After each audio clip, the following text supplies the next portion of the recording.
Good morning. Good morning. Good morning. Good morning. Good morning. Good morning. How are we all? Is everyone good? Lindsay Gamble, Hazel Malbon, Angela Locke, Faith Goodridge, Hazel, said Hazel, Fiona Cromack,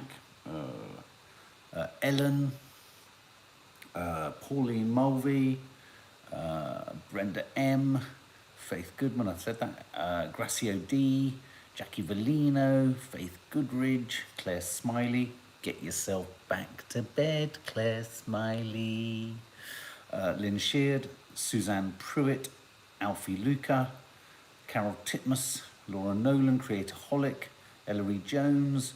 Good morning, one and all. Good morning, Stuart G, Marie Swift, Hayley Edwards, Maureen Cannon, Anthony Grayleys, Dilmek, Leanne H. How are we all? Poor old Nads is feeling very, very, very unwell. So she's in bed, nursing herself. Well, I'm sleeping. She's nursing her illness. Morning, Sally Jenkins, Karen Patterson. I mean, we've all had terrible, terrible, terrible coughs and colds. I've had a terrible cough. Really glassy sort of throat. Nads has, doing all sorts of tests. Happy birthday, Ellery. Happy birthday to you. Happy birthday to you. Happy birthday, dear Ellery. Happy birthday to you. Everyone wish Ellery a happy birthday. And everyone send Nads an enormous hug to get better. Sending gentle healing hugs, Faith Goodman. That's very sweet. Very nice. Thank you very much. Is anyone else here? Let's do. I like these yes/no questions. Anyone else here got a cold? I feel like I'm talking through a sort of a veil of fugginess. I mean, obviously, I'm not in any way as bad as Caesar. Thank you very much. Big Texan hug. Don't feel anywhere near as bad as Nad. She's literally sort of like that. She's in a fetal position, bless her. Yes, Caesar, you are. I have COVID. Ruth Blandford. April Hill, no. I wonder whether it's connected to people who've got kids going to school. Do you know what I mean? Hi, Steph Harlow. All good here. Total Storm Addict, can I ask you, did you get your card? We sent it to a P.O. box, and because I always have visions of you hunting for nuggets of gold in the Australian outback, I thought, how the hell did this card ever get to you? I hope it did. We did post it, but do let us know if it did. If not, give us send Michelle a different address. Stuart, I know you've had a problem with yours, so I'm going to be sending yours. Sinusitis sucks, says Lior. Fiona Cromack, sort of coughing a bit. Yeah, I mean, I've had quite literally 3 to 4 different types of coughs. I'm not moaning, I'm just saying. So you could say I've had 4 types of morning flu. Nikki Macro, good morning. Stacey269, yup, back in bed after dropping kids at school, feeling really run down with it. Ellery Jones, my birthday's on Friday, 22nd of October, the day before mine and Nadia's snog anniversary. That's what we call it. Helen Groves, I've been really unwell, been in hospital. Oh, sweetheart, my God, it makes everything we're talking about sound like nothing. I hope you're okay. Hazel Malbon had a throat like razor blades. That's what I've had today. Want to cough, can't cough, because if I do cough, it feels like razor blades are chopping and slicing my tonsils out. Louise Jo, sending love to Nadia. Well, I will extend all of your kind regards and all of your get well soons. Flu jab today, Nanny Bluebell. I hope it goes well. Zoe Rhodes, no kids at school, but my son has had a cold and cough on and off for weeks. My throat funny, but has been since an op in July. That was hard to say. Here's a question, guys. Here's a question. We've done lots of lateral flow tests. None of them come positive. Is there the possibility, does anyone think? I mean, here's one definite fact. Lots of people have been taking lots of tests. Like, for example, a friend of Kiki's has taken about 6 tests. 3 came back positive, 3 came back negative. They're not reliable, are they? No, Ellery Jones, I haven't. Oh, Lior, don't be. Stay with us and hopefully we'll cheer you up. I mean, we're going to talk about shit, but we're going to cheer you up as well. What do you think, guys? I wonder also whether the tests maybe don't pick up any slight variation on the virus. Do you know what I mean? Russ, you have your second cold. Let's get to that point where we're all going to get competitive, aren't we? A little bit like the kind of machismo that was surrounding fuel. The other day we were somewhere, I can't remember where, in a shop, and I walked past a woman and I cracked a joke about a fuel can. Oh, that's right, we were in an antique shop and they had old-fashioned fuel cans. And I jokingly said to the woman, I said, oh, we could all do with those at the moment, couldn't we? And she looked at me in a really humorless fashion and went, couldn't you get any fuel? I felt about that big. In fact, I felt a little bit smaller. I felt about that big. I felt tiny. I felt tiny. I felt insignificant. I felt just reduced to nothing. And I think by the same standard, we're possibly going to get to that point with colds, aren't we? How many of you had? 6. 6? I've had 8. So I'm at 4. Russ Souch is at 2. Russ, what a bitch. I mean, I felt like saying that, Russ, but you can't do that, you know? You never know. Someone might go, oh, it's that bloke, that's that fool off YouTube. Did you hear what he was saying? Leo, I feel you might. Okay, let's get a mood check. Let's do a mood check. Who's feeling shit? Say shit or great. Come on. Carly, you know, I will blow a kiss for your 6-year-old daughter, Sophie. She's fractured her elbow and she loves you and Nads. Well, I'm sorry Nads isn't here, but there you go, Sophie. Dodge it. Ashley, how you doing? What does it say for you, Ashley? Oh, where have you gone? You haven't come up. Where are you? Oh, there you are. Ashley, 22 months feels like a lifetime. Sorry about that. Sorry about that, Ashley. It's almost like a prison sentence, isn't it? Let's have a look.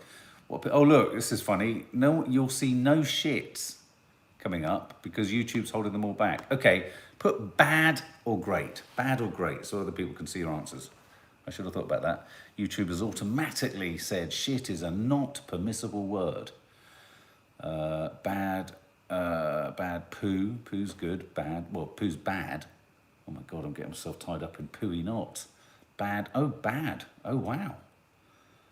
A couple of greats. Angela Thompson, Gracio D. Bad. Emma, tired, crap. So. Wow, a lot of, I'd say the vast majority of you are feeling pretty bad. Ellen, medium, which is good in these times. I don't think that's bad. Well, it's not bad. I'm getting trapped in language. Feeling okay. Melissa Phillips, great. That's good. Hit the like button. Why don't we just get that out of the way now? Look, can you see that there? That's where I think that's where my coat hanger stuck up. I'm such a boy. Oh, thanks, Gabrielle. That's very kind of you. Angela Locke, happy today. Hope the house move is all good. Laurel Nichols, God, you can come again. Right. Who's heard about this? I don't want to make people who are feeling bad feel worse. But what we like to do here is home in on the shit news, try and get past it, try and make it a little bit more manageable, sometimes get a bit frustrated, vent a bit of anger, and then move on. Who's heard of this new variant? It's a Delta variant. It's a slight shift and alteration in its makeup. A little bit like, maybe it wore glasses. The Delta variant was wearing glasses, and then it went like this. Suddenly it becomes a variant. But it's not necessarily a variant of concern. It's a variant of interest. So let's have a little look-see. And it's pretty technical. Officials are keeping a close watch on a new descendant, they're calling it. A new descendant of the Delta variant that's causing a growing number of infections. Delta is the UK's dominant variant, as we know, but latest official data suggests 6% of COVID cases are of the new type. And rather catchily, it's got the name AY.4.2. I can't see the broadcasters keeping that for long, can you? Aren't they going to call it Echo, the Echo variant? What is AY4.2? And then they go into a description of how a spike protein has done something else. Do you know what? I think this COVID thing is one of those people who comes to a party, or isn't invited to a party, but comes to the party, is shown the door, and then puts something else on and comes again. Do you know what I mean?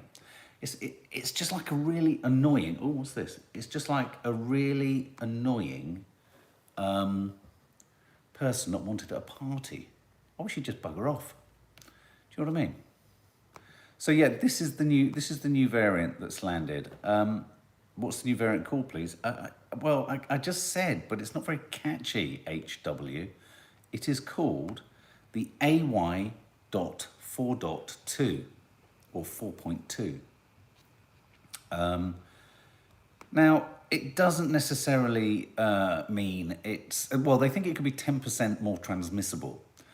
And I love the way they're kind of putting a good news spin on this, which is kind of good news, because the Delta variant was 50% more transmissible, wasn't it, than the one before, than the Alpha.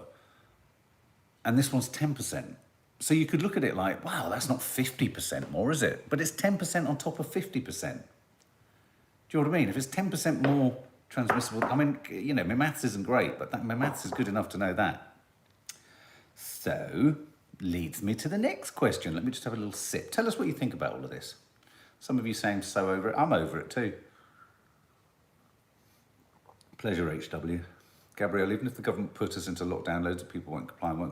There isn't, look, don't worry. There isn't going to be another lockdown, though maybe that does worry you.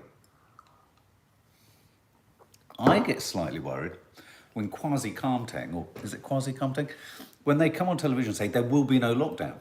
Because I feel like saying, what if there was pneumonia that kills half the population? You're still saying there's no lockdown? It's pointless saying these things. I think they're pointless saying these things. It's going to get worse, Caesar, with the variants.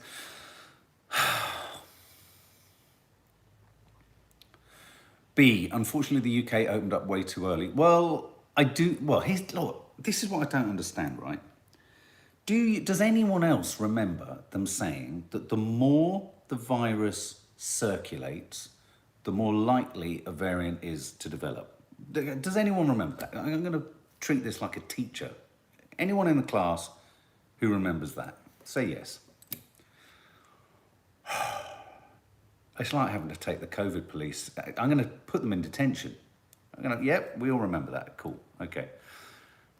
So, we have the highest number of cases in Europe. Yes, we have the vaccine, but there is also vaccine fade, isn't there? And there is also, you know, a large enough number of people who aren't vaccinated. Let's not forget, people who were vaccinated, say in, well, like myself and Nadia, you know, around March, April, May, we're already, strictly speaking, waning, aren't we? The efficacy is waning, and the booster rollout isn't particularly robust. I mean, I was reading something last night that said only a third of the required boosters needed for care homes have been delivered. Are we truly on the edge of going into the autumn and then going into the winter with the very same part of our society unprotected in the way that they were essentially left to fend for themselves? I refer you to Help, the drama starring Stephen Graham and Jodie Whittaker, to understand up close and personal how that was happening.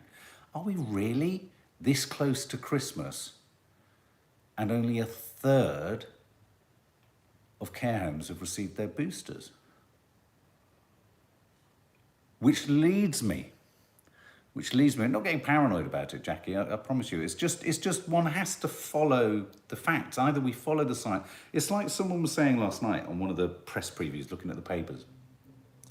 They're saying it's like it's never happened. I mean, I know we all want to think it's never happened, but it's like it's never happened. And my thinking on this is not getting, we can't avoid it for fear of feeling a bit annoyed about it or a bit down about it, because otherwise we can't do these things. Reintroduce mandatory masks and encourage people to work from home again. You know, and this is kind of where I'm leading to, Jackie, because you're right, we don't want to be sort of blighted with fear and everything as we run into Christmas. But at the same time, forewarned is forearmed. And what has this government done every single time? Every single time? It responds too late. And now everyone, or lots of NHS sort of organisations and you know, NHS, what are they called when you have, you know, sort of body, you know, certain hospitals have NHS trusts.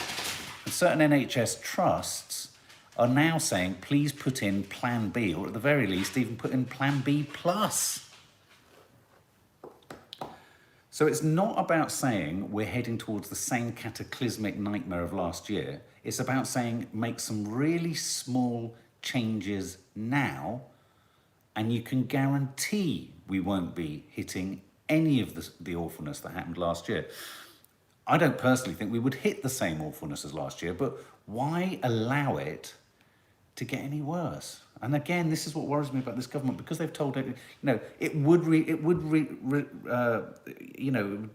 need and necessitate them to say work from home, mandatory masks in public spaces. Wales, Northern Ireland and Scotland have got vaccine passports. I mean, I feel that might be coming. I mean, maybe Bojo has decided to keep that one back from England, so it looks like a sort of, a firewall a bit further down the way. Discuss. What do you think, guys? What do you think?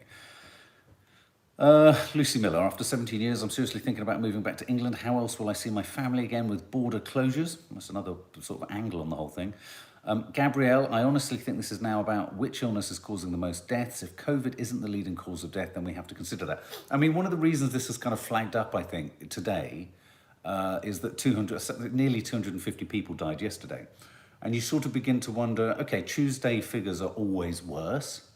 You have the kind of dip down, don't you, on a Monday, because there's a bit of a lag. I mean, it astonishes me in this 24-hour, 24/7 culture that we have this old-fashioned lag on a Sunday and a Monday over something that's critical to nations' survivals, don't you?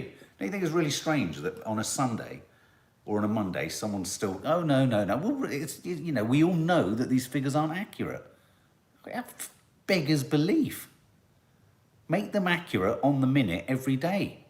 I always find it really funny when people go, oh, the Monday figures are down. Oh, that's because it's Monday. What? Only in England could that be the case. Caesar on dialysis, yeah, absolutely. You've got to be, oh, of course, and you're thinking of travelling, the possibility of you travelling to the UK. I mean, this is a good point, actually, Caesar. I mean, I'm worried that one of the implications of something like this new variant that's 10% more transmissible is that it could end up in, countries like America reintroducing the ban. I mean, it's still there at the moment, but it's due to lift, isn't it, in November. Russ, you say that you went to Sainsbury's on Monday and barely anyone was wearing a mask. Minimal, microscopic actions now could change things. So why don't they say to all the supermarkets, make sure everyone comes in with masks on? Why don't they say reintroduce on Transport for London, that on buses and trains, everyone needs to wear a mask?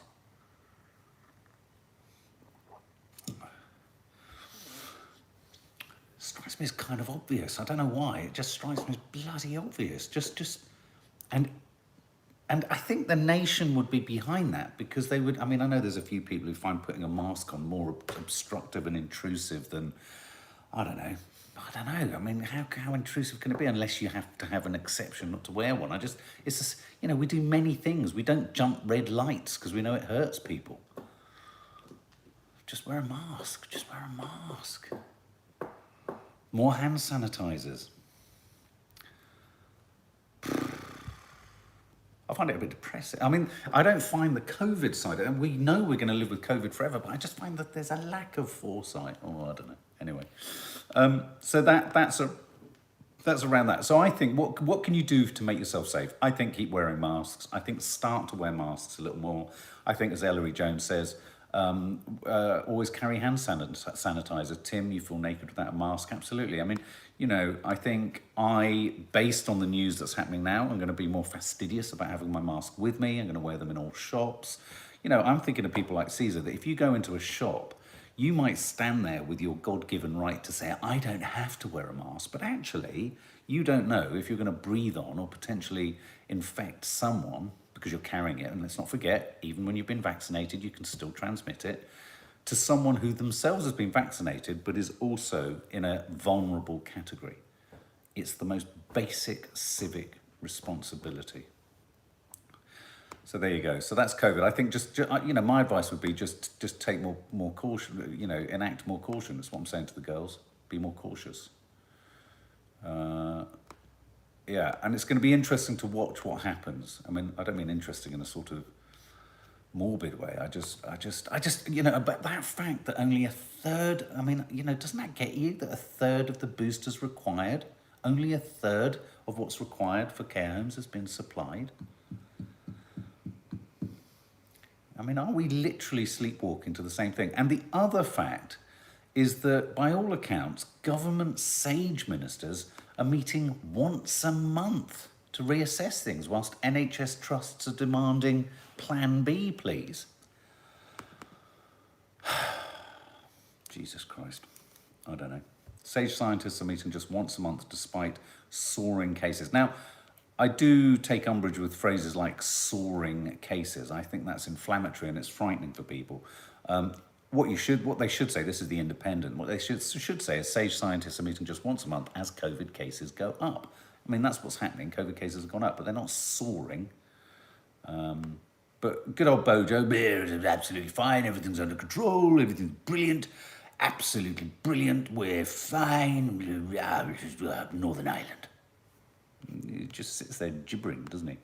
He's a gibberer, a filibustering gibberer. 75,000 cases a day now, creatorholic. There are certain people I don't visit as they are vulnerable, but I do phone them instead. I worry how good the vaccine really is if we need a booster so soon. Dawn Claricoats. Chin chin, I'm with you on that one. Here's the thing. Say they discover that one of the vaccines really isn't sort of maintaining safety. Sorry to be, I feel really annoyed about this. Say they discovered this, are they going to tell us? Who's going to tell us? Actually, guys, the vaccine drop-off is waning like that. You know, they're not. Brenda M. Mark, we're getting edgy, angry, trying to hold it together here out in the garden. When is green-fingered hell will feel better, Mark? Well, it's been hard to get any dye in the garden.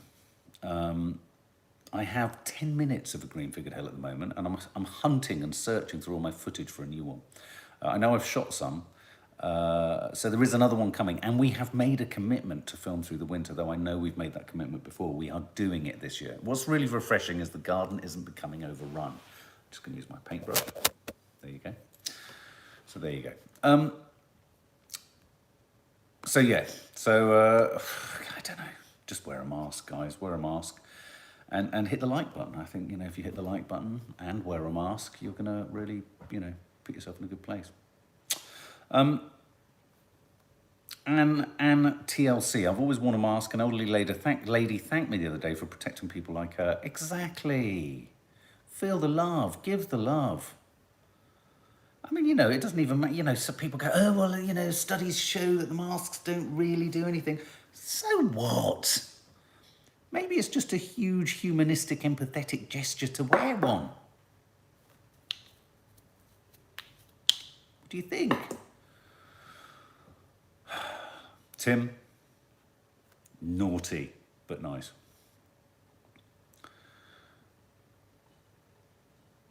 So, have you watched the first episode of season 3 Succession? We're holding back. That Nadia was too ill. She was too poorly. We were going to. But I'll tell you what I did start last night on my ownsies. Midnight Mass. Ooh. That's intriguing. Oh, and we watched the first episode of Maid. Wow, M-A-I-D. Wow. Thank you for the suggestion, guys. I'm being struck by a blinding light. Come hither from thy cradle of thy sky. Sorry, I don't know what happened there. Just been hitting the face with a light. Okay, other news. So net zero realism. Okay, guys, who can afford to go net zero? Can you? It's a big ask, isn't it? Are we sat on the cusp? There's a lot of chat on the radio today saying, is net zero achievable? Is net zero achievable? Yay or nay? Do you think net zero is achievable? Net zero is reducing your carbon footprint of your house to zero by replacing gas central heaters with pumps or any other manner of energy creation that isn't a gas central heating system. So we're looking, and also of course things like removing all fossil fuel cars, getting to electric and all that kind of stuff. One of the things that they do talk about, and it keeps coming up increasingly on discussions, is that even to make electric cars, you have to use a lot of things like lithium, for the batteries that has to be mined. So there isn't actually a zero carbon footprint form of transport available. I mean, the clue was in the fact that in order to be transported, you have to use energy. Where does that energy come from? Unless it's renewable. So unless you could use bicycles, absolutely. But there's a big tug of war between the idea of getting down to net zero that is going to obviously impact the poorer much worse, though they've offered this £5,000 grant to each household. It's not enough. Yeah, exactly, Jenny Scam, 5,000 won't be enough to do it. I wonder whether from the huge profits that BP and Shell and Esso and all these companies have made, whether they should themselves fund this transformation over. They've been part of kind of getting the world to where we've got it to. Maybe make themselves part of the solution. I don't know. Ruth Blanford, we just had a new boiler fitted. I know, what if you just had one fitted and then you've got to get rid of one? I mean, Sarah Sutton, you've hit the nail on the head, and this is where the tug of war is. Better, cheaper public transport would be good.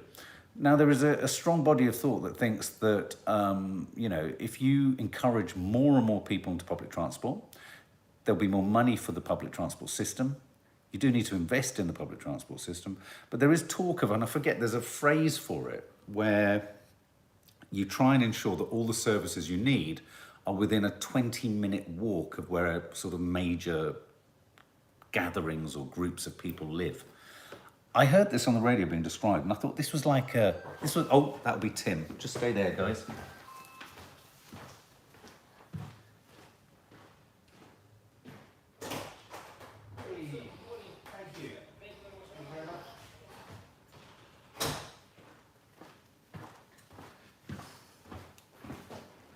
Wasn't Tim. It was Jim. Wasn't Tim. He should be here soon. Who can afford an electric car? Cheapest electric car, I think, is 51,000 or 45,000 or something like that. 20-minute neighbourhoods, Claire H, that's it. Where everything is reachable and achievable in 20 minutes. Now, one of the good things about that would be that it would decentralise, wouldn't it? All business and industry. A little bit like it did in COVID. I think, you know what I think? I think COVID inadvertently has given us the solution to everything, and we're turning away from it. Discuss. What do you think? I think we were all, they're kind of saying get back to work because they just think that's what they should be saying, as in get back to the office. Whereas actually, suburban high streets and businesses that invariably aren't chains, or franchises like Pret and all that, there's been a real surge in their success in local communities. Local communities have thrived, actually. And so if you were to hold people in them a bit more, demand would necessitate more businesses. And I think, in a weird way, we're looking a gift horse in the mouth, or we have done. And in his sort of antiquated belief that unless people are travelling for hours on crowded trains in rush hours, now no longer able to afford their mortgages because they can't save their travel money, we have the solution. There's then more money to be spent on the local businesses. Do you not think? I think so. Do you think there's any sort of... I don't know. Interesting thought, that, Ellery Jones. If Mark the Horse has bolted. I think it has. Who was it who was saying that? Ellery Jones. I wonder if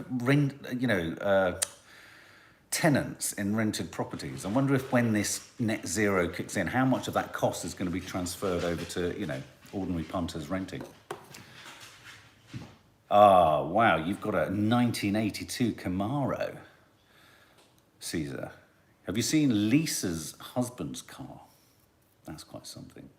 Oh, Jackie Bellino, your landlord is liable. So net zero realism, that's why it's in the title. Is it realistic? Is it achievable? We know we have to get there, but do we have to do it in a more realistic fashion? And by being realistic, is the world going to come to an end? But on that note, has anyone seen the volcano in the Canary Islands? I mean, that volcano isn't stopping, is it? Something like 5 billion cubic tons or something of lava has been spewed. And every time I look at the footage, I think Sky News have a live feed. Can you believe they have a live feed of the volcano on their YouTube channel? Caesar, I think we need to pressure China and India to make more changes. Unfortunately, China and China and Russia are sailing frigates and warships together, aren't they? They're playing in the Pacific Ocean with their boats. Helen Grow is mad. Jackie Vellino, volcanoes are so scary, especially when you're standing on the top of them looking in and they spit a lump of something at you. Brenda M, we're on 59 sleeping volcanoes in Auckland. When you say sleeping, does steam come out of them? Does steam come out of them like a furious wife scorned? HW, if you skip off after this on YouTube, just go Sky News Volcano, you'll be able to watch it live. I sometimes wonder whether there should be a commentator there, you know, like a horse racing commentator. And the lava flow. I mean, it's a serious thing, but you know, it's not. I don't think it's killed anyone, has it? No, but they could at any moment, Brenda M.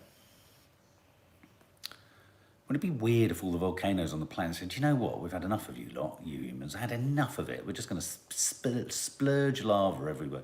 But when you think about it coming from the centre of the earth, doesn't that capture your imagination? Doesn't it make you think of that movie, Journey to the Centre of the Earth? It does me.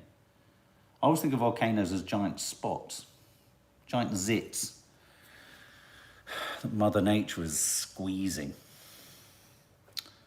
Yeah, it's quite something, isn't it? So, COVID, bring back rules, we've talked about that. Now, a couple of really, I thought, sorry about that, am I back? I just had a phone call. Am I back? Is it okay? Choo-choo. Go on, what's that? Oh, I seem to have gone. Yes, imagine what it back. Am I back? Oh, don't forget, guys, this Friday is the Popcorn Junkies competition, fortnightly competition. We've had 3 winners, and they've all enjoyed their free trips to the cinema. Okay, this story, I couldn't believe when I read it. I mean, as parents, you know, it's really important if you're parents of girls and parents of boys, that you encourage your children never to accept a drink from a stranger for fear of the whole, being drugged, spiking and all that kind of stuff. Easier said than done, though. There have been many situations where there's been footage shown of stuff being dropped into glasses and drinks, even when they're not being bought from someone else, you know, bought for you by someone else. Some clubs and some restaurants and bars serve drinks with cling film or a cover over the top in order to make sure, that nothing untoward like that can happen. So it's really crucial that we with our daughters, only because we have daughters, but I'm sure this must happen, you don't hear of it, but I'm sure it must happen in same-sex relationships. It's really important that you encourage your kids not to accept drinks from strangers, however charmed they might be or complimented they might be by the situation. But yeah, Helen Groves, you've just hit the nail on the head. People are going around injecting stuff into people. And I find this so disturbing and chilling, both as a parent and as a human. I just can't believe it. And there's a story in The Sun. Terrified student, 19, spiked with needle in nightclub as other women injected with mystery liquid in shock attacks. This is a young lady in Nottingham who was out with her friends. She said she entered the club, made her way to the bar, and that was the last thing she remembered before waking up in her bed the next day. She had complete memory loss and a pain in her leg, which she believes may have come from an injection by a needle. Nottinghamshire police arrested a man after reports of 3 women being injected with needles in the last fortnight. I mean, can you actually believe that? I mean, because in that instance, there's not a lot you can do. I suppose the only thing you can do is make sure that the door policy is so rigorous that people can't bring them in. I just found that frightening because I suppose the reason I find it so frightening is that there's not a lot you can do to guard against that. It is shocking, isn't it, Hazel? Elijah, not for long. I think I sleep by 2, up at 6. 4 hours. I'm averaging about 4 hours a night. I posted on Instagram last night about sleep. It is nuts. It makes me angry too, Caesar. Now, I mean, here's the thing. This isn't happening everywhere, but it just, I don't know. And alongside it, not the same subject, but this is intriguing and it thought-provoking for me. I'm working on something at the moment which is about coercive control.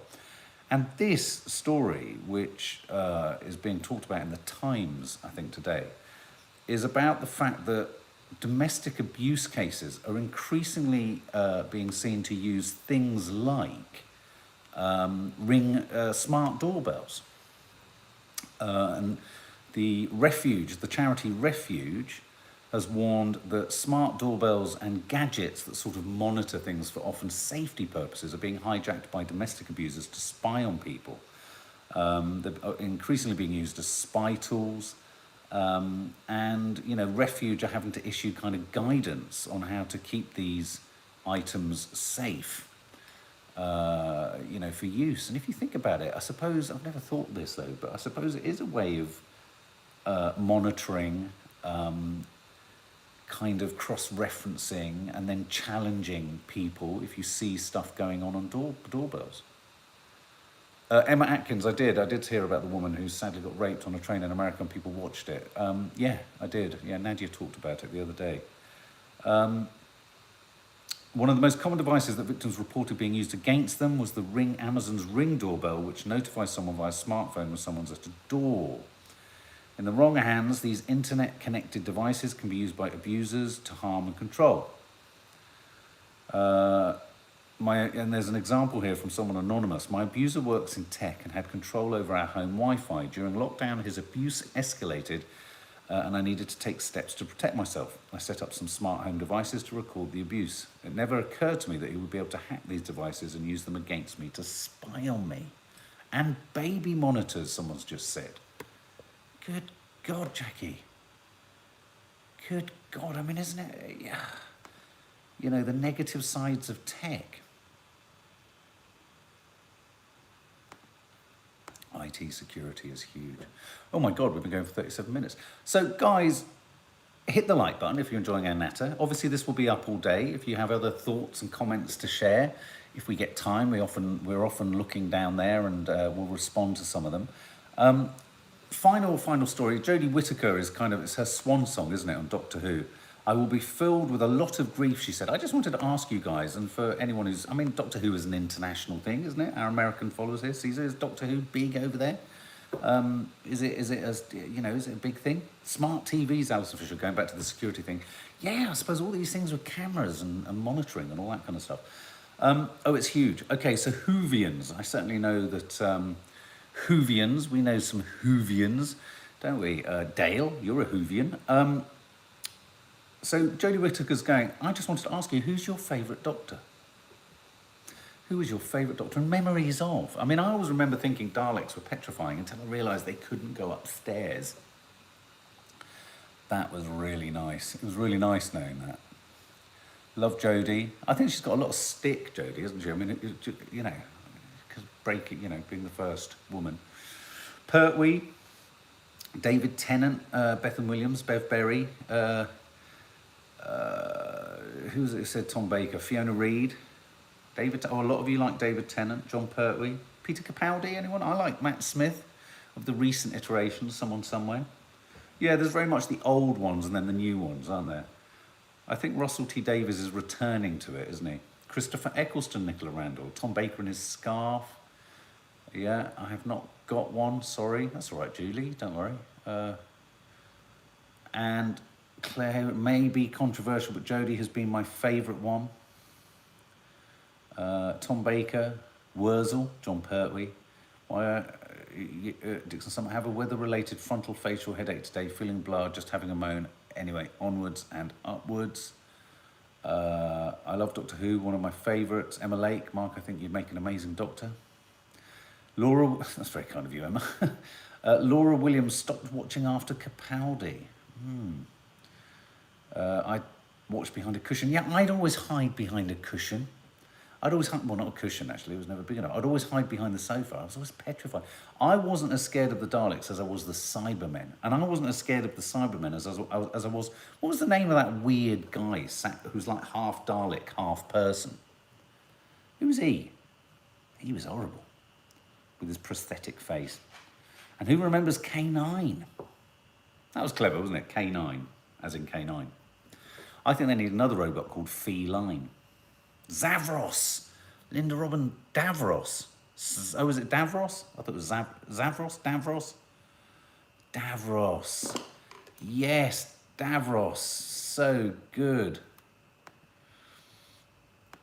Davros was so good. Frightened of the Angels. Yeah, I think that was after my time.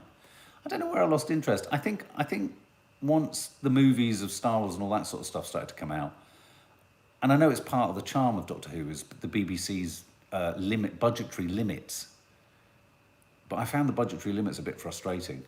So sometimes it felt like Casualty in space. But that was just me. Guys, I hope you've had a nice chat. I'm going to go and attend to Nadia. Have a lovely day. As I said, there was a vlog that landed last night. A members live will be happening this week to make up for last week. It'll probably be just me at some point. Opportunity to win cards. There's a new Confessions of a Modern Parent landed this morning.